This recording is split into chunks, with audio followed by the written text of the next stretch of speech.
सबको जय मसीह की। आइए मेरे भाई बहनों, आज हम इफिसियों अध्याय 3 पढ़ते हैं। अन्य जातियों में पौलुस की सेवा।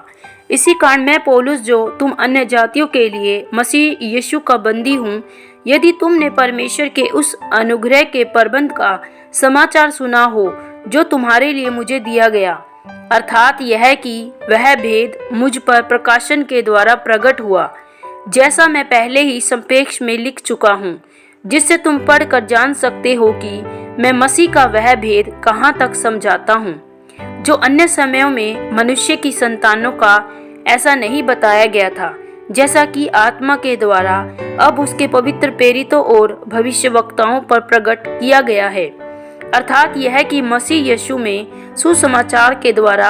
अन्य जाति लोग मिरास में साझी और एक ही देह और प्रतिज्ञा के भागी हैं। मैं परमेश्वर के अनुग्रह के उस दान के अनुसार, जो उसके सामर्थ्य के प्रभाव के अनुसार मुझे दिया गया, उस सुसमाचार का सेवक बना। मुझ पर जो सब पवित्र लोगों में से छोटा हूँ,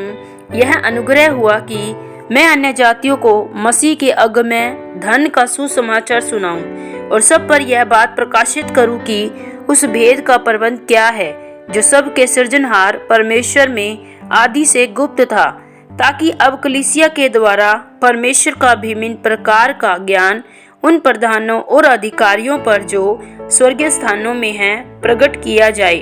उस सनातन मनसा के अनुसार जो उसने हमारे प्रभु मसीह यीशु में की थी, जिसमें हमको उस पर विश्वास करने से साहस और भरोसे के साथ परमेश्वर के निकट आने का अधिकार है। इसलिए मैं विनती करता हूँ कि जो क्लेश तुम्हारे लिए मुझे हो रहे हैं, उनके कारण साहस न छोड़ो, क्योंकि उनमें तुम्हारी महिमा है, मसीह का प्रेम।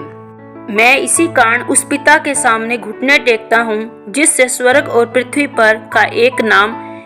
पृथ्वी पर का हर एक घराने का नाम रखा जाता है, कि वह अपनी महिमा के धन के अनुसार तुम्हें यह दान दे कि तुम उसके आत्मा से अपने भीतरी मनुष्यत्व में सामर्थ्य पाकर बलवंत होते जाओ, और विश्वास के द्वारा मसीह तुम्हारे हृदय में बसे, कि तुम प्रेम में जड़ पकड़कर और नेव डालकर सब पवित्र लोगों के साथ भली भांति समझने की शक्ति पाओ कि उसकी चौड़ाई और लंबाई और ऊंचाई और गहराई कितनी है, मसीह के उस प्रेम को जान सको जो ज्ञान से परे है, कि तुम परमेश्वर की सारी भरपूरी तक परिपूर्ण हो जाओ। अब जो ऐसा सामर्थी है कि हमारी विनती और समझ से कहीं अधिक काम कर सकता है, उस सामर्थ के अनुसार जो हम में कार्य करता है, कलीसिया में और मसीह यीशु में उसकी महिमा पीढ़ी से पीढ़ी तक युगना युग होती रहे। आमीन। सबको जय मसीह की।